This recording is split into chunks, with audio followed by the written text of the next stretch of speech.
গাছের ভিতর ঢোকানো হচ্ছে গরম রড।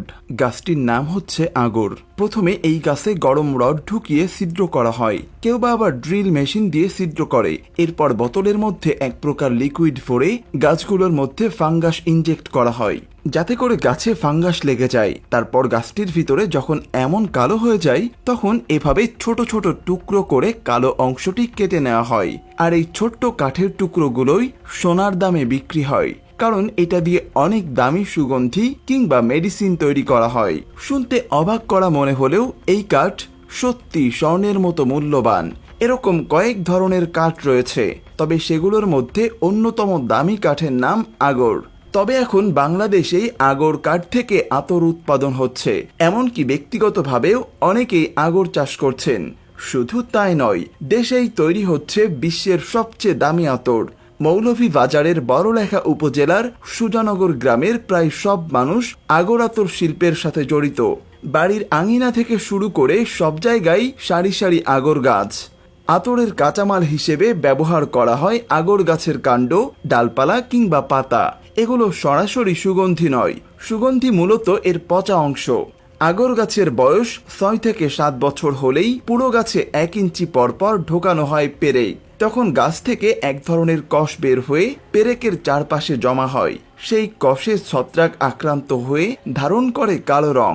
এভাবে 5 থেকে 7 বছর রাখার পর গাছ কেটে ছোট ছোট ফালি করা হয় আর খোলা হয় কাণ্ডের পেরেক। কাঠের সাদা ও কালো অংশ ছোট ছোট করে কেটে আলাদা করা হয়। কালো অংশ দিয়ে তৈরি হয় উৎকৃষ্ট মানের আতর, আর সাদা অংশ দিয়ে তৈরি হয় সাধারণ মানের আতর। আগর কাঠের পাতলা অংশ 1 থেকে 1.5 মাস পানিতে ভিজিয়ে রাখার পর এক ধরনের বিশেষ চুল্লিতে সিদ্ধ করা হয়। একাধারে প্রায় 10 দিন সিদ্ধ করার পর আস্তে আস্তে বাষ্প হয়ে একটি নির্দিষ্ট পাত্রে জমা হয়। এই বাষ্পকে ঠান্ডা পানির সংস্পর্শে এনে সহজেই ফোঁটায় ফোঁটায় তরলে পরিণত করা হয়। এই তরলের উপর তেলের আস্তরণ পড়ে। তেলের এই আস্তরণই হচ্ছে কাঙ্ক্ষিত আতর। দীর্ঘ প্রক্রিয়া শেষে প্রাপ্ত আতর গুণে ও মানে হয় অতুলনীয়। পৃথিবীতে গোলাপ সহ বিভিন্ন সুগন্ধি ফুল দিয়ে আতর তৈরি করা হলেও আগরের আতর উৎকৃষ্ট ও অতি মূল্যবান। তাই এই আতরকে বলা হয় সর্বোত্তম।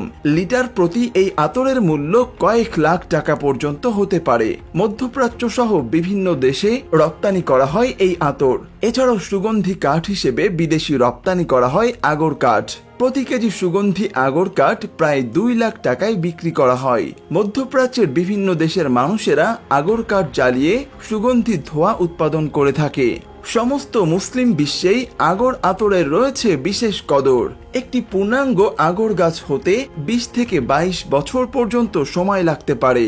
পরিপূর্ণ একটি আগর গাছও কয়েক লাখ টাকায় বিক্রি করা যায়। যদিও আগর গাছ বলা হচ্ছে, তবে আগর কোনো গাছের নাম নয়, এটি একটি বিশেষায়িত কাঠ। আকুইলারিয়া গাছ থেকে প্রক্রিয়াকরণের মাধ্যমে এই কাঠ উৎপন্ন করা হয়। একটু আগে যে পেরেক ঢুকানোর কথা বলেছিলাম, সেই পদ্ধতিতেই এই বিশেষ কাঠ তৈরি করা হয়। আগর কাঠকে বলা হয় সুগন্ধির রাজা। যুগ যুগ ধরে এই কাঠ এশিয়া ও মধ্যপ্রাচ্যের বিভিন্ন অঞ্চলে রপ্তানি করা হতো। আর এই কাঠ থেকে উৎপাদিত সুগন্ধির সাথে শুধু ইসলামই নয়, অন্যান্য ধর্মেরও ঐতিহাসিক সম্পর্ক রয়েছে। তাই সব মিলিয়ে আগর গাছের কাঠ এত মূল্যবান।